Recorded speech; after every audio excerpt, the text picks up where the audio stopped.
I talk to couples every month where one of them has stepped outside of the marriage and now both of them are dealing with the damage that comes along with it. Now, no two affairs are exactly alike, but nobody is exempt from the temptation or possibility of at some point wandering. Now, again, you can't control another person, but I do believe there are some very practical things that couples can do that will build a protective shield around their relationship that will help prevent affairs. So in this video, I want to tackle 6 practical things that you can do to affair-proof your marriage. Now, if you've not already downloaded our free guide to intimacy, I want to encourage you to do that below. It'll evaluate 4 areas of intimacy in your relationship: physical, spiritual, recreational, and emotional, and give you some practical tools to increase connection in those areas. If you need a place where you can continually strengthen your relationship, I want you to consider our Altered Marriage membership. Not only will you get access to videos, worksheets, other resources, but you get connected to couples who are doing the same thing you're doing through our community forums. You can ask questions, you can engage with other couples, our live Zoom calls every month, our challenges every month. You can have access to a place that will help you and encourage you and support you and strengthen your relationship. You'll see a link in the description area below for more information on that as well. All right, 6 ways you can practically affair-proof your marriage.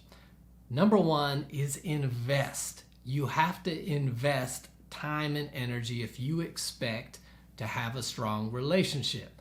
Now, a lot of couples spend way more time complaining about their spouse and their marriage than they actually do investing in their marriage. If you're not willing to invest time, energy, and money into your relationship, you cannot expect to have a strong marriage. Your marriage will not drift towards greatness and connection. It will drift towards complacency and disconnection. So if you want a great marriage, you want an affair-proof marriage, you need to invest in it regularly. Now, I believe every couple needs to establish a relationship rhythm for their marriage. What this means is that it determines what needs to be happening in their marriage on a regular basis, when it's going to happen, so that they can continue to invest in their marriage and strengthen their marriage.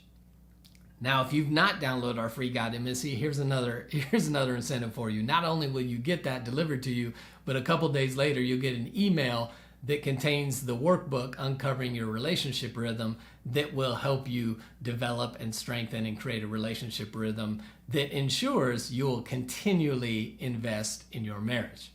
So the first thing you need to do is you need to invest regularly in your marriage. Number 2 is you need to pursue. You need to pursue common interests. Now, a lot of couples got connected and got together because they shared some interests. Not only did they like each other, but they did some things together they both liked doing. That's the key to a friendship. Now, a lot of you, if you think about your best friends or your closest friends in your life, you probably met them doing something that you both enjoyed doing. If it was in high school or college, maybe it was playing sports, maybe it was a particular club that you were a part of, maybe you like to go out and dance, whatever it might have been. And so the same thing applies to our marriage. And a lot of people get in marriage, they get disconnected because they stop pursuing common interests. Now, some of you may have lost track of your dreams and the goals that you had as a couple when you started, and you need to get back on track with that. Some of you have never developed common dreams, common goals that you're pursuing together, and so you probably need to sit down and say, hey, let's dream a little. Where do we want to be? Where do we want to go? What do we want to spend our time and energy? What kind of legacy do we want to leave? And write those things down. That will give you some common interests that you can pursue again. If you're sitting here and you go, you know what, me and my spouse do nothing together, then what I would tell you is it's time to start discovering things that you might do together. Now, if you say, well, we don't like any of the same things, well, then try some new things that neither of you know if you like or not. Do some dance lessons. Maybe do pottery classes. Maybe go to one of those axe throwing places. Maybe play pickleball. I don't care what it is. Try some things neither of you have done before together, and you might discover that there are actually some common interests that you enjoy pursuing together. And when you find those, you need to pursue those common interests on a regular basis. Number 3 is you need to build. You need to build togetherness. Now, togetherness doesn't just occur organically. You don't just drift into togetherness. You don't just accidentally stumble into togetherness. If you don't have regular times where your sole focus is we're building connection and togetherness, you're not going to get it. And that does not just mean spending time together. We can spend time together where the focus is not connection and togetherness and not get the benefit that we need from it in building togetherness. So I would say, if nothing else, start with 15 minutes a day. We're going to spend 15 minutes a day, and the sole focus is our togetherness, building togetherness. So that may be, I don't know, playing a game together. That may be going for a walk together. That may be doing a devotional together. That may be you guys read a book together and you say, you know what, this day I'm going to do the reading. The next day you do the reading, and you guys are growing as you're reading and learning together. Maybe it's playing a game together, whatever it might be. Can you set aside 15 minutes a day to build togetherness? If you can't, you're not going to have it. I recently had somebody who I've known for a while who joined our marriage membership community, and they didn't really get involved. I didn't see him at any of the calls or really participating in the challenges, and I get an email from him and he says, hey man, we're not really using the membership, love what you're about, but you got any ideas on how I can use the membership better, because I'm just not using it? I said, absolutely. Here's what I want you to do. I want you to set aside 1 hour a week on Mondays at 7 p.m. That's all you need to do. First Mondays of the month, what I want you to do is go in the membership, watch one of the videos, do the worksheets, do it together as a couple, and say, we're going to work on this area for the month. Second Monday, I want you to show up to our couples call. We do every second Monday for an hour, and just show up and participate in it.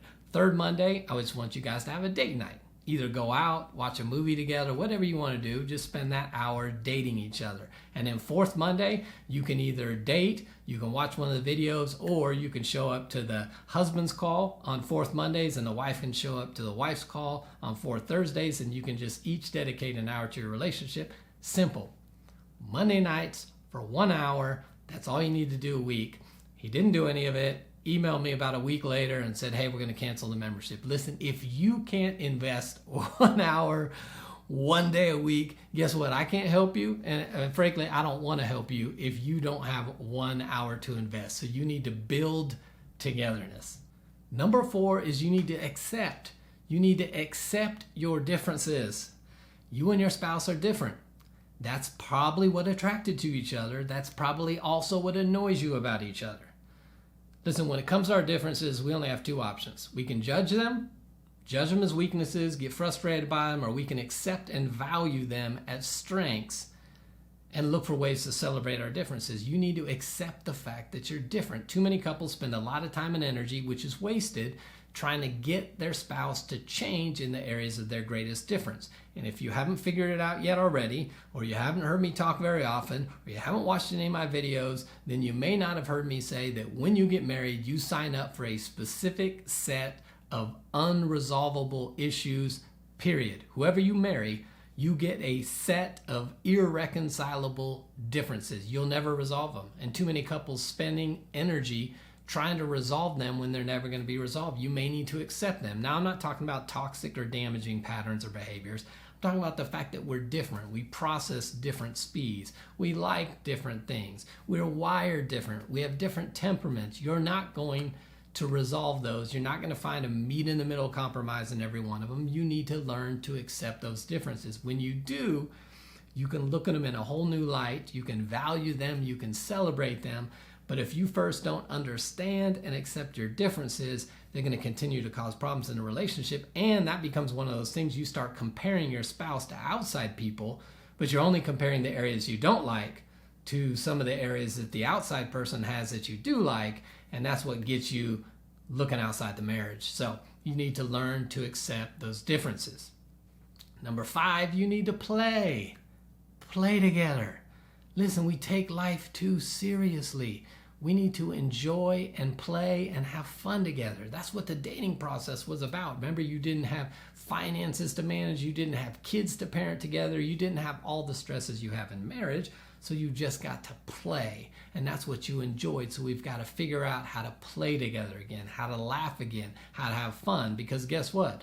Bills, jobs, household responsibilities, parenting, all of the business of marriage is going to get in the way of you and your spouse playing together and having fun. So you've got to figure out When are we going to have moments of business? Because it does have to be taken care of. We can't ignore it or it's going to cause issues and problems and conflict in the relationship. But we also need moments where, you know what, we're just going to play together. We're just going to enjoy each other again. The kid in you and the kid in me is going to come out and we're just going to play and have fun. And the last one, number 6, is you need to renew. Renew your commitment. Years ago, or maybe months ago, or maybe days ago, depending on when you're watching this video, you probably made a commitment to your spouse standing at the altar or standing face to face, sharing some wedding vows, some oaths, and some commitments to each other. And you believe with all your heart in that moment that this was your commitment and you were going to stick to it. And over time, it seems like that commitment, those commitments we made, those vows we made get further and further behind in the rearview mirror where we can't even see them anymore. So we need to have regular moments throughout our marriages where we are renewing our commitment together. I'm not saying we got to renew vows or go through some formal ceremony. I'm just saying we invest and do some things that is a reminder, I'm renewing my commitment to you. I need you to know again, I'm fully committed to you. Now, there's a lot of couples in our altered marriage family, whether it's in membership or attending classes or coming to our retreats, that have determined that our retreats once a year are going to be a time when they renew their commitment to one another. And so they're saying, you know what, we're saving time, we're investing time, we're saving money. We are committed to renewing the commitments we made to each other by setting aside time, money, energy, putting it on our calendar and saying, I'm investing in either a class or I'm investing in a 4-day retreat because I want to renew my commitment to my marriage so that I never forget this is what I committed to. And so there are moments in our lives where we need to create moments of kind of recommitment to one another to say, this is a priority, you're a priority, life is distracting, work is distracting, everything is getting in the way, but I'm renewing my commitment to you. So there are 6 practical ways that I think we can kind of protect our marriages from an affair by investing in, by building in, by guarding, by prioritizing the things that are important to our relationship so that the temptation to look outward is going to be much, much less because we have built something that is almost like a magnet that continues to pull us together when the world is trying to kind of pull us apart. So I hope that was helpful to you. I would love to hear your comments in the comment section below. If any of these 6 areas make sense to you or things you regularly do, if you found some other areas that you really have discovered that strengthens your relationship, I would love to hear those as well. Again, you can't do this alone. So maybe you've had an affair in your relationship and you're trying to figure out how to rebuild and recover and build back trust again. I promise you, you need to be part of a community. You need some people around you. Our altar membership community is full of couples where infidelity has been experienced and they're committed and they're growing and they're building and they're getting support from other husbands and wives who are supporting them in the process as they prioritize and strengthen their relationships. So don't try to do this alone, whether you're recovering from the pain of an affair or you just need to strengthen your relationship. You need to do that in the context of community. So check out that link below on our membership community. We'd love to have you be a part of the community. We'd love to be part of your relationship journey. So if we can help you in any way, let us know, and we'll see you right here next time on RelationShots.